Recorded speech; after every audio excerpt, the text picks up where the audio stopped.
Assalamualaikum warahmatullahi wabarakatuh. Kumaha sadayana barudak dararamang. Mudah-mudahan dina dinten ieu urang sadayana dipaparinan kasehatan.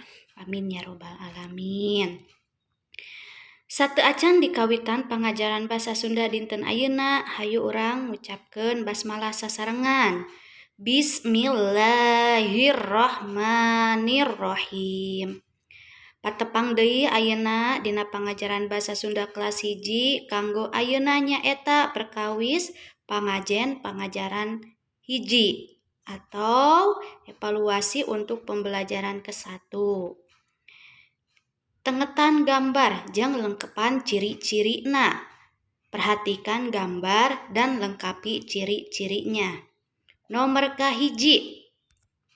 Ieu gambar. Ini gambar apa? Bahanna tina, bahannya dari apa? Gunana pikeun. Gunanya untuk apa? Nomor 2. Ini gambar apa? Kemudian bahannya dari apa? Dan gunanya juga untuk apa? Ayeuna nomor 3. Sami wae atau sama juga. Ini gambar apa? Kemudian bahannya dari apa? Dan gunana pikeun atau gunanya untuk apa?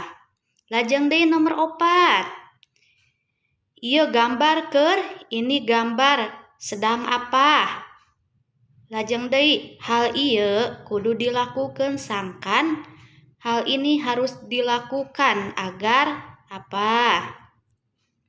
Lajeng deui ayeuna nomor 5. Ieu gambar, ini gambar apa? Tugasna nyaeta. Tugasnya yaitu saparantos hideup ngeusian pasualana. Lajeng deui ayeuna nu bagian B nyaeta nyalin kalimah atau menyalin kalimat. Misalna di dieu nomor 1 getol olahraga. Di salina janten getol olahraga sami wae mung hideup ngulangi deui tulisanana. Hatur nuhun kasadayana kana perhatosanana. Sateu acan ditutup pangajaranana, hayu urang ngucapkeun hamdalah sasarengan. Alhamdulillahirabbil alamin. Wassalamualaikum warahmatullahi wabarakatuh.